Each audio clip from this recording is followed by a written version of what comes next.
Veja, nós vamos falar hoje dos 7 mitos da investigação qualitativa. Eu selecionei 7, poderia ser muito mais, tá?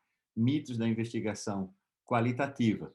E o que é um mito, né? Um mito é uma crença amplamente difundida, né, mas falsa.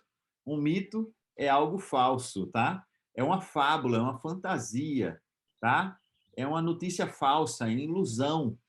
Essa aqui é a verdadeira definição de mito, né? Mito é algo ilusório, fantasioso, né? É uma crença difundida, mas amplamente difundida, mas falsa, tá? Na investigação e em outras áreas, você tem vários tipos de mitos. Mitos mais internos, mitos mais externos. Esses mitos, eles quando o mito é externo, são crenças infundadas de pessoas que não são investigadores qualitativos. Quando o mito é interno, são mitos de pessoas de dentro da própria investigação qualitativa. Tá? Mas, sem mais tardar, vamos falar já do primeiro mito. O primeiro mito diz que o investigador deve abordar uma questão qualitativa como uma tábula rasa. Tá? Então, esquecer o que sei para descobrir o que necessito saber. É o que diz esse mito, tá? Deve ser um quadro em branco, sem ideias preconcebidas ou opiniões pessoais. Então, e deve recolher dados como um recipiente não contaminado, ou seja, vazio, branco. Então, isso é um resquício, né, das ideias positivistas de que eu tenho que controlar a amostra, controlar as variáveis, né, melhor dizendo, e eu preciso estar completamente despojado. Isso não é verdade, é impossível você não ter ideias preconcebidas, mas o que é que eu devo fazer a respeito? Este mito surge também de uma leitura superficial que muitos pesquisadores na investigação qualitativa fazem, sobre o, o pressuposto de que o investigador qualitativo não deveria permitir que as teorias existentes guiasse a análise de forma... Tem que haver um desapego para que você possa aprender coisas novas, tem que haver um desapego das teorias já existentes, tá? Para que elas não ditem o que é que você vai estudar definitivamente, principalmente se você está pensando em criar uma nova teoria, tá? Então, o que é que nós deveríamos fazer em relação a esses mitos? A ideia aqui da nossa live também é da gente quebrar um pouco as barreiras, tá? E desconstruir esses mitos para que esse não venha enviesar o que é mais importante na nossa formação, Valberto, que é análise de dados. Muitas vezes a gente está fazendo análise de dados e está tendo uma dificuldade que, na verdade, é um mito que está ali, que a gente nem sabe que existe, mas que está ali na nossa consciência. Tá? Então, é importante que a gente faça uma revisão bibliográfica em 2 fases. Tá? Porque esse mito diz que se você é uma tábula rasa, então você não tem que saber nada previamente. Mas isso não é verdade. Você precisa saber muitas coisas previamente através da revisão bibliográfica. Esses mitos, eu esqueci de falar, 4 deles, dos 7 que eu vou falar, 4 deles são baseados em Taylor. Depois eu vou disponibilizar lá na nossa formação, tá? Quem está na formação vai ser beneficiado com esse artigo. Vamos colocar lá onde ele fala pormenorizadamente, eu estou apenas fazendo um resumo e comentando, e depois acrescentei, então, mais 3 outros mitos. Tá? Esses 4 primeiros, então, são de Taylor, tá? Taylor Quinto, nesse artigo de 2019 que eu vou partilhar. É um artigo que está em espanhol, é muito fácil de ler, e vocês vão gostar muito e pensar muito sobre isso. Tá? E ele sugere que como é que eu combato esse mito de que o investigador qualitativo é uma tábula rasa em branco, né? Não é porque ele tem que fazer revisão bibliográfica, ele vai ser influenciado pelas leituras da revisão bibliográfica. O que é que ele deve fazer? Fazer uma revisão em 2 fases. Uma primeira revisão sem compromisso, tá? você deve se informar das teorias existentes para aumentar sua sensibilidade teórica sobre o problema a ser pesquisado e para possíveis comparações futuras. Tá? Então, você se informa, você não se deixa contaminar, mas você se informa mais plenamente sobre é, sobre essas teorias existentes. Né? Numa segunda fase, eu faço uma revisão integradora. Nesta fase, eu já tenho dados, já começo a analisar, porque na investigação qualitativa, diferente da investigação quantitativa, que muitas vezes precisa dos dados completos para serem analisados, a não ser que sejam feitas em muitas fases, mas na investigação qualitativa, mal eu tenha a primeira entrevista, eu já posso ter esses dados iniciais e começo a fazer uma revisão temática e teórica, comparando as teorias existentes com essa que vai surgindo aos poucos das minhas análises qualitativas.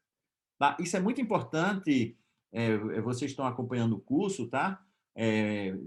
Mesmo que você esteja assistindo isso como gravação, não esteja aqui nesse momento, ao vivo, né? Como está o Valberto, obrigado, Valberto, por estar ao vivo aqui conosco, mas você que está assistindo a gravação do curso, é importante que você perceba isso, tá? Isso é um processo, então você vai analisar os dados, não é porque você tem uma entrevista que você já não começa a analisar. Mesmo com a menor quantidade, você já começa a fazer esse processo. O Taylor, ele sugere esse quadro.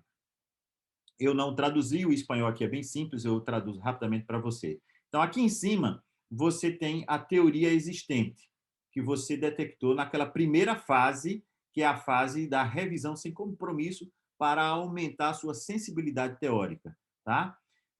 E depois você tem duas etapas. A revisão sem compromisso, que é esse primeiro quadro que eu estou apontando aqui, e a segunda, a revisão integradora, tá? Que integra as teorias existentes com essa nova teoria que vai surgindo. Então, acompanhando aqui as setas, quando você começa aqui na revisão sem compromisso, você faz essa revisão para entender a natureza dos problemas naquela área teórica e naquela área de estudo, tá?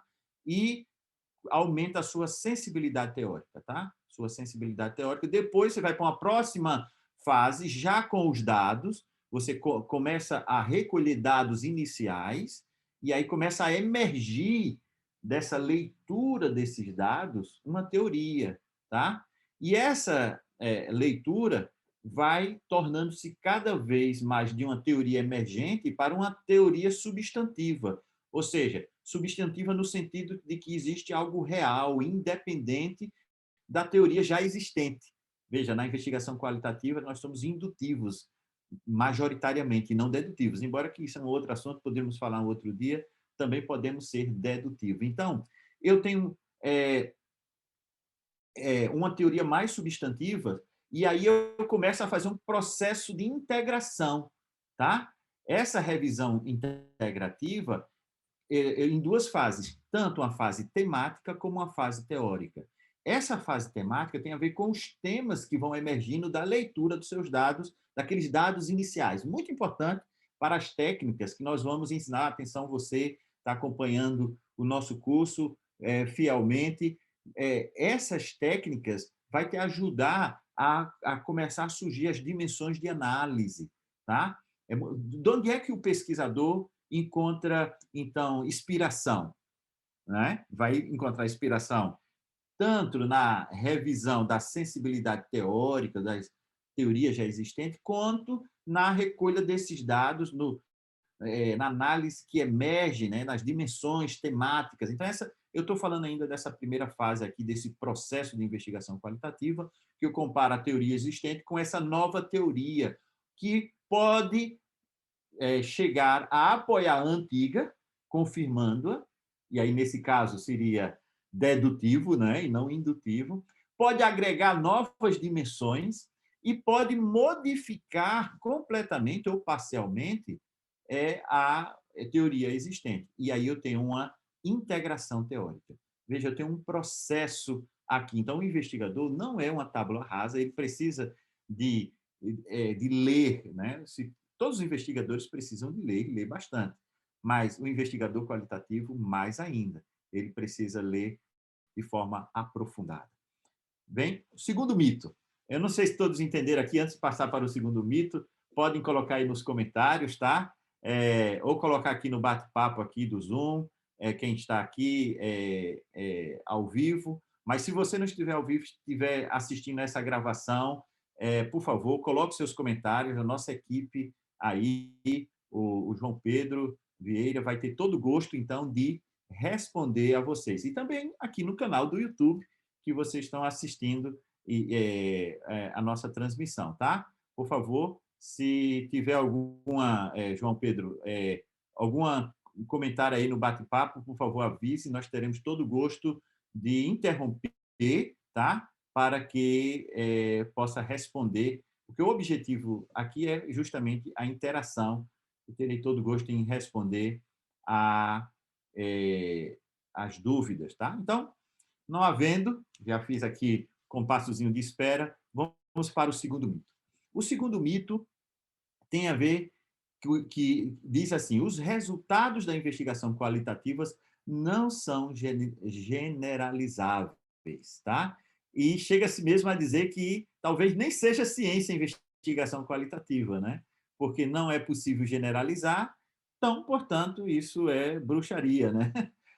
Não é uma investigação plena, verdadeira. Tá? Os investigadores qualitativos não estão preocupados com a generalização. É o que os investigadores dizem, tá? Eu também já cheguei a dizer isso. Nós não estamos preocupados com a generalização. Isso é coisa de investigação quantitativa. Nós apenas coletamos dados de forma imersiva, profunda, esses dados, descrevemos detalhadamente, de forma adequada, descrevemos bem o contexto, tudo isso é verdade, tá? O resultado, poucos investigadores quantitativos estão convencidos desse argumento. Isso é um mito, tá? Isso é um mito interno, inclusive. Vários pesquisadores qualitativos repetem. Eu digo isso porque repetia isso, né, no passado, que a investigação qualitativa não é generalizável e, portanto, mas hoje, depois de ter estudado bastante sobre isso, eu pude perceber que, na verdade, a questão da generalização tem a ver com uma discussão mais profunda, tem a ver com a questão da validade, da confiabilidade, da consistência interna e externa de forma mais abrangente. Nós precisamos discutir isso, tá? Inclusive, para quem está acompanhando o curso, sobre resolver e acelerar a pesquisa qualitativa, pode ver lá, numa das sessões, justamente isso, tá?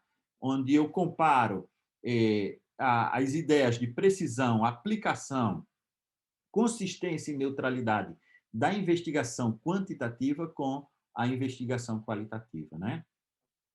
Todos esses termos da investigação quantitativa são muito conhecidos pelos investigadores quantitativos e mesmo qualitativos, mas pouco conhecidos os termos correspondentes na investigação qualitativa. Por exemplo, validade interna, nós chamamos na investigação qualitativa credibilidade. Validade externa, transferibilidade. Já vou falar mais adiante, porque isso tem a ver com um mito muito importante já a seguir, tá?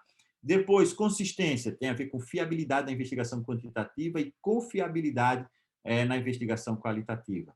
E neutralidade, a investigação quantitativa pretende ser objetiva, por isso que ele circunscreve a uma só variável ou controla muito bem as variáveis para que tenha objetividade. E na investigação qualitativa, na confirmação, tá? Veja, então, quando a gente estuda generalização na investigação qualitativa, nós estamos pensando de forma mais abrangente, nós precisamos discutir essas dimensões. Outra coisa, quando eu falo que a investigação qualitativa não é generalizável, você tem que perguntar qual tipo de generalização e o que é generalização na investigação, tá? Então, o que é generalização? É um ato de raciocínio que envolve tirar conclusões amplas de casos particulares. Então, com base em casos privados, eu expando isso para uma população inteira, tá? É a ideia da amostragem. como uma inferência sobre o não observado com base no observado. Então, eu observo uma parte e, com base no que eu observei, eu generalizo para toda a parte. E como uma afirmação que se faz sobre um caso, em um lugar ou época, será o mesmo para outro lugar, para outra época. Veja, generalização, em resumo, implica que os resultados de um estudo serão aplicáveis ao longo do tempo, espaço e casos. E isso tem data marcada, tá? Isso tem prazo de validade. Esse aqui é o termo correto. Prazo de validade. Então, quando a gente pensa em fazer generalização da maneira mais clássica na investigação quantitativa, tá? Usando estatística, etc., mesmo essa tem limitações de tempo, espaço e casos, tá? Então, mas a ideia geral de generalização é essa. Outra pergunta que é importante fazer para poder quebrar este mito de que a investigação qualitativa não é generalizável é, é, é que os resultados da investigação qualitativa não são generalizáveis, é que tipo de generalização você está falando. Porque muita gente se apega apenas à generalização estatística, mas não existe só generalização estatística. Se você olhar para a definição de generalização, você tem que convir comigo, concordar comigo, e muitos autores concordam, de que existem outros tipos de generalização. Claro, a mais conhecida, generalização estatística, que aplica os resultados de uma população com base na amostragem, tá? Muito usado na investigação quantitativa, tá? Mas não existe só esse tipo de generalização. Existe a generalização muito ligada à investigação qualitativa de transferibilidade, que é uma generalização moderada, que aplica as descobertas de um ambiente específico para outro semelhante. Muito usado na investigação qualitativa, como eu tinha dito, e depende da capacidade de detalhamento descritivo do investigador, tá? Então, é uma generalização moderada. Isso que você fez aqui, neste estudo de caso, é transferível para aquele outro? Como assim? Então, depende muito dessa capacidade do investigador ser detalhado, rigoroso, sistemático, descrevendo o estudo qualitativo. Vamos pensar isso na área de educação. Eu sei que muitos que estão me ouvindo aqui nesta gravação, nesta live, não são da educação. Mas, como eu sou da área da educação, vou dar um exemplo mais de educação. Imagine que você faz uma intervenção numa escola para resolver um problema e aplicou uma nova metodologia, um novo currículo, uma metodologia ativa para resolver uma dificuldade de uma escola inteira, de uma turma ou de um conjunto de um conjunto de alunos. Então, cheguei a boas conclusões, a minha intervenção foi boa e tal, eu descrevi tudo como foi feito. Aí outra pessoa leu e disse assim, não, eu vou aplicar isso também aqui na minha escola. Isso também poderia ser no meu hospital, no meu escritório, na minha empresa, né? Então, se o investigador inicial que fez o estudo e que ele foi descritivo, detalhado, ele deu todos os subsídios, né? Rigoroso, sistemático, eu consigo transferir para outro contexto, fazer adaptações. Então, a ideia de generalização é a ideia também de transferibilidade. Eu consigo pegar deste contexto e aplicar em outros contextos. Isso é verdade, nós temos usado isso em várias áreas, não é só nas ciências humanas, sociais, educação, sociologia, antropologia, etc. É em várias áreas, tá? E também tem a generalização analítica. Você sabe que a transferibilidade, muitos investigadores quantitativos não aceitam muito isso, né? E chegam a perguntar, a transferibilidade não é uma forma de generalização. Como é que eu posso responder essa pessoa se isso não é uma forma de generalização? Bem, eu posso usar a generalização analítica, que tanto pode ser na investigação qualitativa quanto quantitativa, tá? Que tem a ver com a aplicação das descobertas a uma teoria, tá? Então, esse modelo teórico, eu posso generalizar. Eu apliquei, fiz um estudo com esta aplicação dessas descobertas a uma teoria e eu posso comparar, então, com várias teorias. Então, eu consigo fazer a generalização analítica, tá? Então, isso é um mito que os resultados da investigação qualitativa não são generalizáveis. São sim, tá? Desde que você não tenha um conceito de generalização limitado à generalização estatística, tá?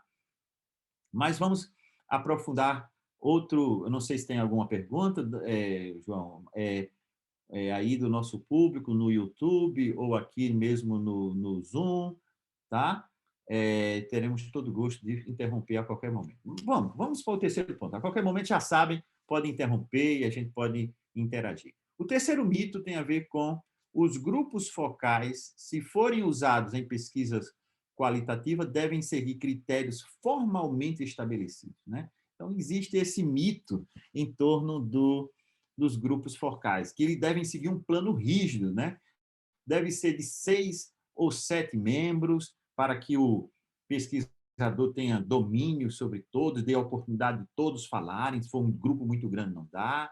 Tem que ser demograficamente homogêneo, ou seja, tudo do mesmo setor, mais ou menos na mesma faixa etária, para que não haja, que dê a oportunidade a todos falarem, etc, etc. Então, e outro mito de seguir esse plano, que o moderador deve falar pouco e seguir o roteiro rigidamente. Veja, isso é um mito, tá? E outro mito que tem a ver com os grupos focais tem a ver com a internet, né? Vocês sabem que eu gosto muito, e na formação eu falei dos dados corpus latente na internet, né? Em época de mineração de dados nas redes sociais da internet, os grupos focais são ou estão obsoletos.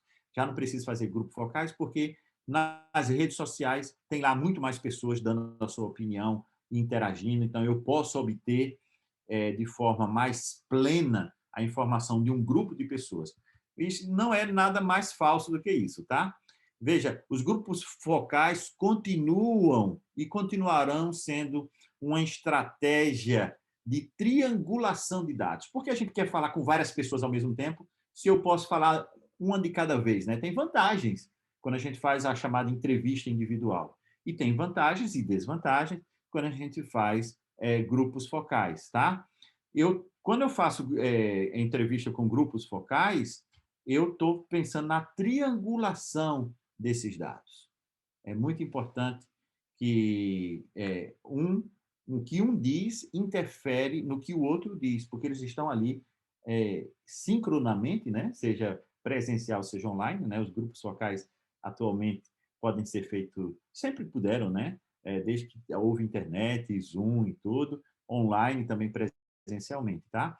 E os grupos focais, essa técnica de recolha de dados, que deve ser uma estratégia flexível e valiosa na investigação qualitativa, elas são interativas, ou seja, as pessoas falam entre elas, né? A sua opinião influencia na outra. Você está dizendo uma coisa, o outro disse outra, e você lembrou de uma terceira. E isso não ocorre, por exemplo, numa investigação individual. Você não tem um estímulo do pensamento do outro, do pensamento externo, que faz você convergir, divergir, concordar, discordar, não é? E lembrar coisas extras que você não lembraria se estivesse fazendo uma entrevista individualmente.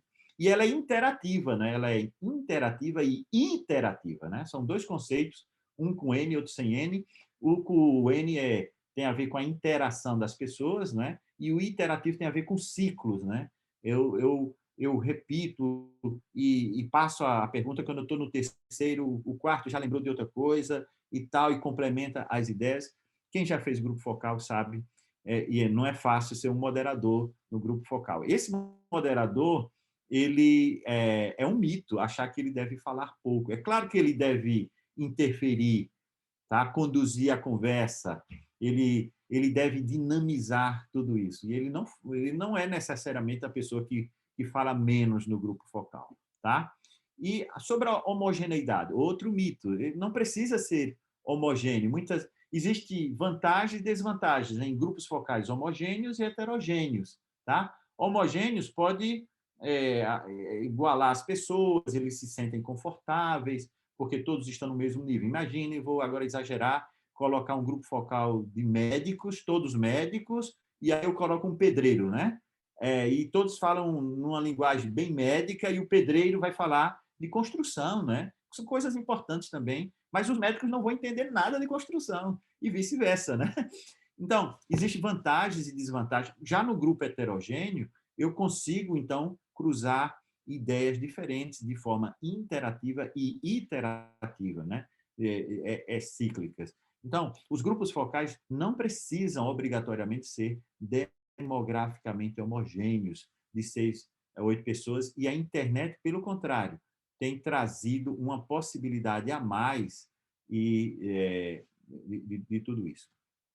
Bem, não sei se tem mais alguma pergunta, eu vou partir para o quarto mito, são 7 mitos, né, da investigação qualitativa. Esses mitos são muito importantes porque eles percorrem todo o processo de análise, de recolha de dados, de pesquisa, que pode enviesar o nosso processo de análise. É muito importante, então, que vocês possam compreender todos esses mitos e desconstruir, mais importante, desconstruir esses mitos. O quarto mito diz assim: a pesquisa qualitativa traz poucos ou nenhum risco inerente ao investigador e aos participantes. O investigador é neutro ou imparcial. Bem, esse mito também vem de um paradigma positivista, né? O paradigma positivista encara, do ponto de vista epistemológico, a relação entre o conhecedor e o conhecido com distanciamento, com a neutralidade, o chamado estudo in vitro, tá? O naturalismo, pelo contrário, é um investigador como instrumento, ele é um estudo em vivo. Uma analogia interessante que a gente poderia fazer, isso é uma analogia, tá? É estudar os leões, por exemplo. Você poderia estudar os leões de duas maneiras. Atrás das grades, devidamente protegidas, e seria um paradigma mais positivista. Então, o leão está preso lá, você vai estudar o comportamento do leão preso. Isso é uma investigação mais quantitativa, né? Está tudo dentro das grades, devidamente controlada. Numa investigação naturalista, eu estudo leões na savana, sem nenhuma proteção, tá? Então, isso tem risco ou não tem? Claro que tem. Tem riscos físicos e mentais, tá? Não só para o investigador, mas também para o investigado, tá? O investigador precisa ser essa pessoa de confiança que transmite confiança para os seus entrevistados, seja ou para os seus observados. Ele precisa, isso aí que é a dimensão ética de tudo isso. O investigador precisa respeitar o direito de privacidade. Vamos falar um pouquinho sobre direito de privacidade.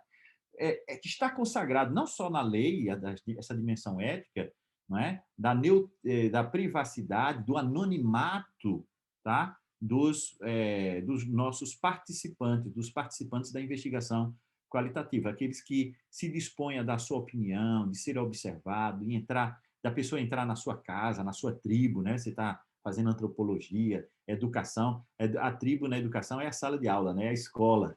Então, e você entra lá, o pesquisador, e você tem as pessoas ali têm o direito da sua privacidade, do seu anonimato. Isso eu sempre acreditei assim, todo mundo repete isso nos livros, até que uns anos atrás, uns 7 anos atrás, é uma pena que eu perdi essa referência, um sociólogo que fazia estudos sobre moradores de rua, mais especificamente, eu acho que eram mulheres moradoras de rua, ele começou a escrever um livro e ele, com a autorização delas, tirava fotografias para o seu estudo, tá? Como dados da sua aparência e das conversas que elas tinham, das circunstâncias de vida, etc. E ele começou a escrever um livro e tal, e essas pesquisadas, quando descobriram que ele estava escrevendo um livro, elas pediram que elas não fossem anônimas, que colocassem o nome dela lá. Ou seja, o investigado também tem o direito de ser nominado, tá? Isso é muito interessante a gente perceber isso. tá? Por quê? Porque aquela população de rua, ela era transparente para a sociedade, invisível à sociedade.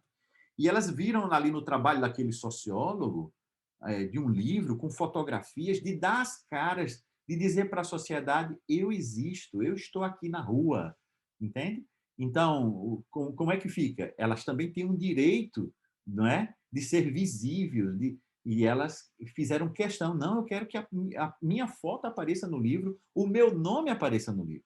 Veja, isso é uma perspectiva bem diferente. Na investigação qualitativa, existem muitos riscos, não é? E agora, com essa questão do, do, das leis de proteção de dados, isso torna cada vez mais complexo, os comitês de éticas, não só no Brasil, mas no mundo inteiro, se tornam cada vez mais exigentes, não é? Por exemplo, o Comitê de Ética no Brasil, agora recentemente, pede uma cláusula de que você indenize o entrevistado caso ele se sinta defraudado em alguma coisa como resultado da sua pesquisa. Então, você tem que, no termo livre de consentimento, né, livre e esclarecido, você tem que dizer que a pessoa será indenizada caso se sinta defraudada com base ou prejudicada com base na sua entrevista. Então, essa questão do direito à privacidade, do anonimato, né, da confiabilidade, todo esse processo tem que ser. Vivemos numa sociedade cada vez mais complexa, né?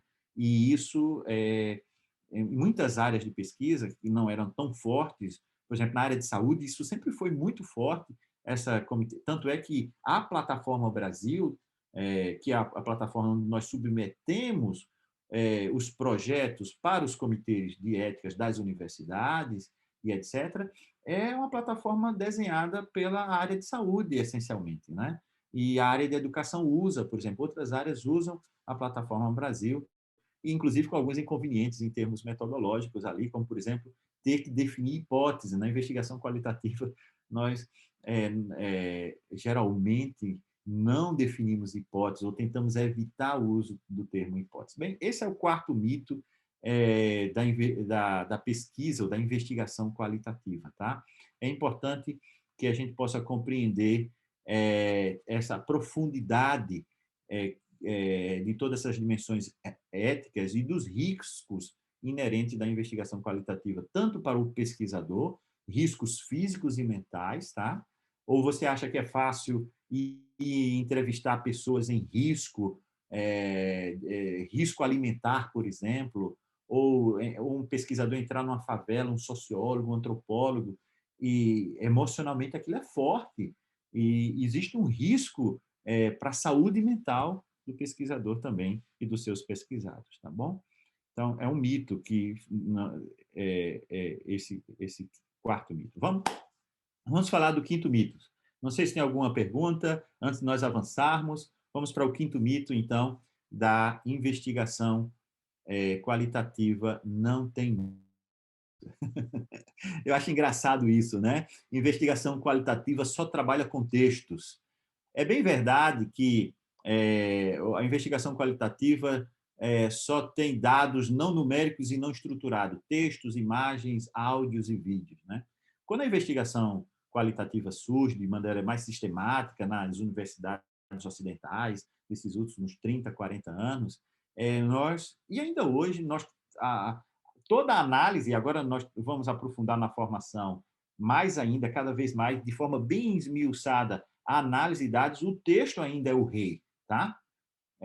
Por exemplo, quando eu trabalho com imagem, eu faço comentários, o próprio software, já vamos falar um pouco aí do WebQDA e outros softwares, NVivo, Atlas, você pode trabalhar a imagem, mas você comenta a imagem e transforma aquilo em texto. Na nossa formação, nós vamos aprofundar isso. O áudio também, o vídeo também. Então, no final, tudo transforma-se em texto, base para eu trabalhar. Mas tudo isso é verdadeiro, mas é um mito achar que na investigação qualitativa nós não temos números. E se tiver números, então vira investigação mista, é mista. Tá? Então, eu faço investigação qualitativa, faço uma matriz ali, cruzando categorias descritivas com interpretativas, e aqueles números pronto, já virou investigação mista. Mesmo que aqueles números representem número de unidades de texto, número de referências de textos de vários entrevistados, de um corpus de dados, de observação, ou de grupos de discussões online, etc. Então, entrou números, virou investigação mista. Veja, nós poderíamos falar aqui uma aula inteira sobre investigação mista. O que determina uma investigação ser qualitativa, quantitativa ou mista? É o desenho da investigação, não é o fato de ter números. O fato de ter números, uma estatística descritiva, por exemplo, na investigação qualitativa nós usamos estatística, nós não mergulhamos numa estatística profunda, mas uma estatística de caráter descritivo, a estatística descritiva é uma ferramenta de você dar ao seu leitor da investigação qualitativa uma visão geral dos seus dados. Tá? A investigação qualitativa tem números sim e continua sendo investigação qualitativa. Tá?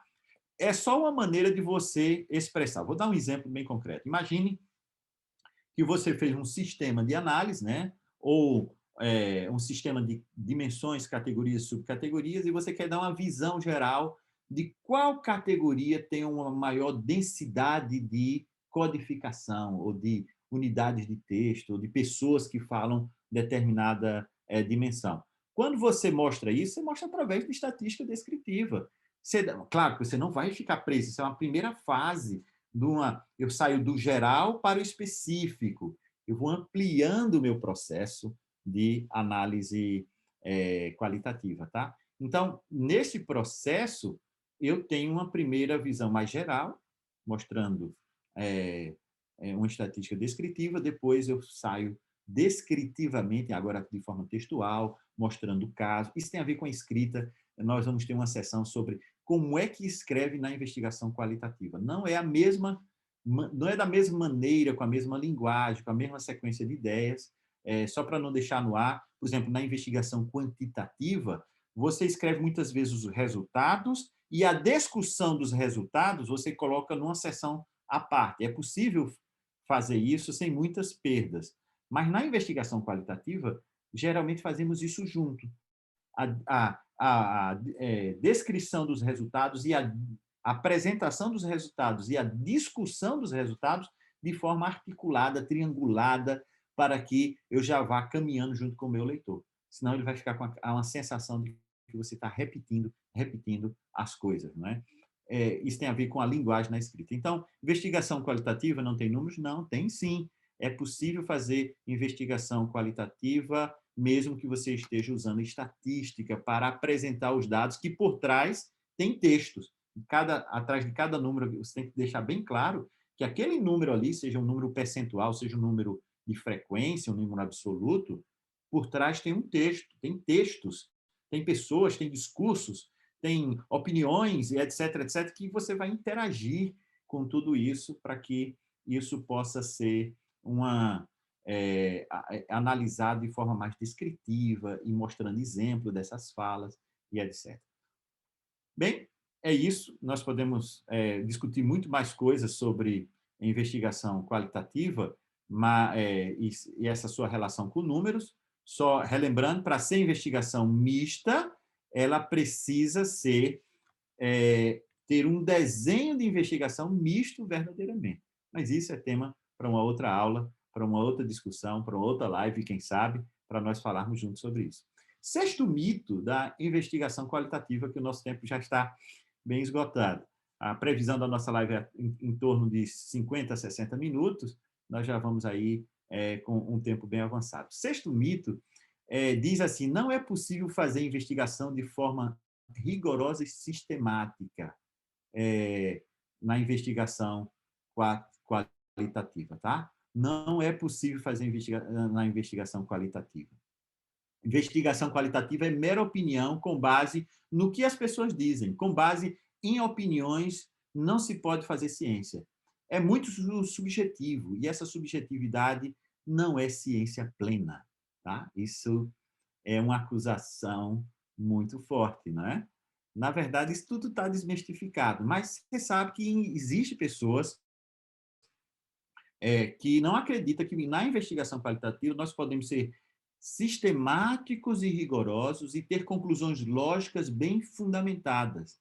Que na investigação qualitativa é possível fazer ciência. Tem gente que não acredita nisso, tá? Eu gosto sempre de citar nas minhas aulas e até citei agora mais recentemente no curso, não é? Esse exemplo de um trabalho que nós enviamos, eu e uma doutoranda, em 2007, para o International Conference on Engineering Education. Veja que é um congresso internacional em educação, é na área de engenharia. Certamente tem muitos engenheiros lá, mas em educação. Nessa época, nós estávamos estudando muito, né? 2002, 2000, até 2007 e tal, e principalmente nessa época aqui, 2005, 6 e 7, o chamado processo de Bolonha, né? A União Europeia estava tentando estabelecer uma comparação curricular, uma transferências de crédito entre as universidades, isso foi chamado de processo de Bolonha. E eu tinha uma doutoranda que ela estava iniciando o seu estudo e fez algumas entrevistas na Universidade de Aveiro, na Universidade do Porto. Era uma primeira fase de prospecção para uma segunda fase e terceira fase. O trabalho dela teve muitos dados. E nessa primeira fase, nós então fizemos assim um conjunto de entrevistas a professores sobre o processo de Bolonha, o que é que os professores universitários achavam de tudo isso. Então, mandamos então essa primeira análise, né, com essas poucas entrevistas, e lá no artigo explicávamos isso, que era uma investigação qualitativa e tal, inicial, e fizemos essa análise. Lembre-se, nessa época já usando software de forma bem rigorosa, sistemática, embora que eu acho que tinha 6 entrevistas da Universidade de Aveiro e 6 entrevistas da Universidade do Porto.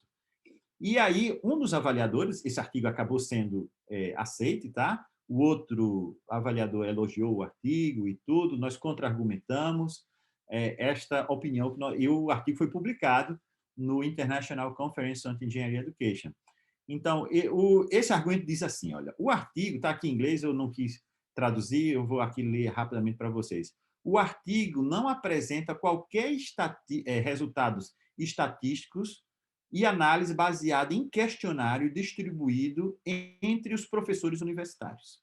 Então, na cabeça dessa frase para que isso fosse válido, eu precisava ter feito um questionário e distribuído. Isso também é válido? Claro que é válido. Mas, na cabeça dele, era para eu ter feito isso. E ele diz assim, as conclusões são puramente baseadas em opiniões, que por si só não é considerado científico e não pode ser usado como base de um projeto de doutoramento. Uau! Alguém que não sabia nada sobre investigação qualitativa, não entendeu os pressupostos daquele trabalho inicial, nem do rigor da sistematização, não sabe que opiniões são meras opiniões, são dados primários. Isso é uma confusão que muita gente faz, tá? Opinião é uma opinião. Quando a gente pensa, por exemplo, nas opiniões das pessoas na internet, agora em épocas de fake news e tudo, elas têm base científica? Não. Mas se eu quiser estudar o que é que as pessoas estão dizendo, o que é que elas creem, vão fazer uma pesquisa na área de educação, ou sociologia, ou de comunicação, por exemplo, de marketing, o que é que as pessoas pensam sobre isso? O que elas pensam são meras opiniões, mas o que todo mundo pensa, analisada de forma sistemática, pode ter uma daquelas formas de generalização, tá? Generalização mesmo em estatística, tá? Generalização de transferência, né? Transferibilidade e generalização analítica. Lembram disso, né? Então, veja que meras opiniões são meras opiniões. Opiniões e opiniões analisadas de forma rigorosa e sistemática, eu posso encontrar um padrão. Esse padrão me diz informações que vão para lá de meras opiniões. Tem consistência científica. Então, só fechando esse sexto mito, tá? Podemos sim ser rigorosos, sistemáticos e ter conclusões lógicas e bem fundamentadas. É possível fazer ciências na investigação qualitativa, tá? E que esse mito não paralise vocês no sentido... E a investigação qualitativa tem ganhado cada vez mais terreno, porque tem perguntas de investigação que só pode ser respondida plenamente com a metodologia qualitativa. É por isso que, na área de enfermagem, por exemplo, no Brasil, muitos pesquisadores da área de enfermagem, de saúde e outras áreas têm olhado para a investigação qualitativa e alguns da investigação mista de forma como uma forma válida para responder às suas questões de investigação. Tem questões de investigação que não pode ser respondida de forma plena, somente com um desenho de investigação quantitativo, positivista, tá? Com todos os méritos que tem a investigação quantitativa. Tá? Como eu costumo dizer, um bom pesquisador chuta com os dois pés. Né? Só não pode chutar com o tempo, senão ele cai no chão. Né? Ele chuta com o pé da investigação quantitativa e qualitativa. Eu prefiro, então, ter esta visão. Veja, este é o 6º mito. Eu não sei se tem alguma pergunta. Aí você que está no YouTube, então comenta aí, deixa aí o teu like também, tá? E vamos para o último mito, o 7º mito da... tem mais, tá? Mas aqui nós restringimos a 7. O uso de software específico para análise qualitativa vai enviesar os resultados. Isso aqui eu pude comprovar ao longo dos meus 18 anos de carreira na investigação qualitativa, no uso de software, como um dos autores do WebQDA, né, um software de análise qualitativa, já vou falar um bocadinho sobre isso, pude perceber esse enviesamento.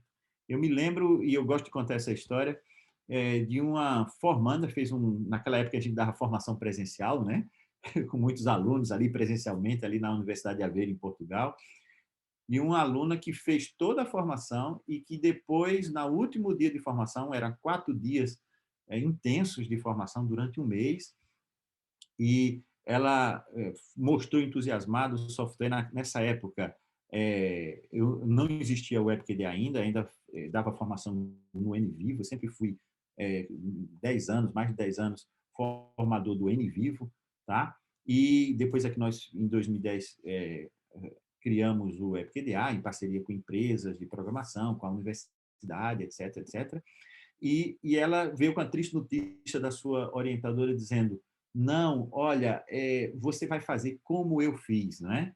Uma tabelinha no Excel e tal. 9 meses depois, ela veio atrás de mim, menos de um ano depois, ela veio atrás de mim dizendo: ó, professor, o curso foi ótimo, mas a professora, minha orientadora, disse que eu devia analisar como ela analisou os dados dela, tá? Usando um software não específico. O que é que eu chamo de um software não específico? O Word, por exemplo. Não é? Depois eu ajudei, e a gente colocou tudo no software, a orientadora nem soube, tá? Achou que ela continuou fazendo no Excel a análise dela.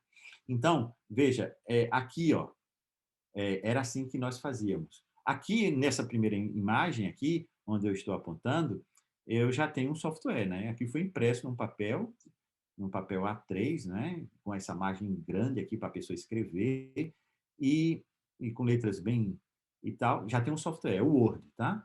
Você pode usar o Word para poder digitar o texto e transformar tudo em palavra e usar lápis coloridos, fazer anotações na margem, criar um código de letras e números e de cores e tal, ou fazer isso no Excel. Só que tanto o Word como o Excel não são softwares específicos. Você sabe quando começou a surgir? Há mais de 30 anos atrás, tá? Mais de 30 anos atrás, esse aqui, ó, a imagem abaixo é a imagem do N6, que é o precursor do NVivo 7, né? Atualmente nós já estamos no NVivo 12, tá? Nesta época aqui eu já dava formação do Nudist, né? Tinha o Nudist 5, o Nudist 6, são as versões, né? Então o N6, que era esse aqui, veja como era bem duro, tá? Cada janelinha você abria um de cada vez, e você não tinha uma visão ampla como você tem aqui no WebQDA. E você só trabalhava com texto, então é como se você estivesse vendo os dados de uma janelinha, né? Você vinha, aqui não, eu consigo ver várias entrevistas ao mesmo tempo, eu consigo ver as categorias e então eu tenho uma visão geral, um mapa. É porque eu não estou mostrando aqui apenas um print, né? Mas eu posso ter diversas visualizações que facilitam eu ter uma visão do todo. Então, a investigação qualitativa com os usos do software não enviesa os resultados. É o investigador que é a inteligência por trás do sistema. É ele que codifica, ele é que cria as categorias, ele cria os processos. Como é que ele cria as categorias? De várias formas, tá? Pode ser a priori, a posteriori, tá? Como muitos pesquisadores têm apontado, por exemplo, na teoria fundamentada, você lê e faz a codificação, as dimensões de análise, categorias, emergem dos dados, tá? E outros, essa codificação já é teórica, prévia, tá? Muitos pesquisadores chamam de codificação ascendente e descendente, tá? Ascendente é aquela que emerge dos dados. Você lê e vai criando as dimensões de análise. Nós vamos mostrar isso na nossa formação, passo por passo, porque isso vai fazer um todo para que vocês possam compreender e praticar de forma plena, tá? Então, este é um mito, o uso de software. Outro mito que a gente poderia acrescentar muito mais, que tem a ver com o uso de software, é que quem fosse aprender a investigação qualitativa deve aprender primeiro a fazendo assim, à mão, né, com papel e caneta, para depois usar o software, né? Não é verdade. É como se eu dissesse para você que para você aprender a usar o Word, você primeiro tenha que aprender a datilografia. Não faz sentido hoje em dia eu te dar uma máquina de datilografia para você se acostumar com o teclado, para você descobrir como aquele teclado é duro, principalmente se for uma máquina de datilografia mecânica, né? Depois surgiram as elétricas, você só tocava, ele já acionava o mecanismo que imprimia a letra, né? No papel diretamente, uma coisa que muitos de vocês que estão nos ouvindo aí no YouTube ou aqui diretamente no Zoom nunca viram, talvez pessoalmente, como é que você digitava e já saía diretamente do papel. Também, se você errar, você tem que digitar, datilografar tudo de novo. Os mais antigos lembram bem disso. Bem, é isso.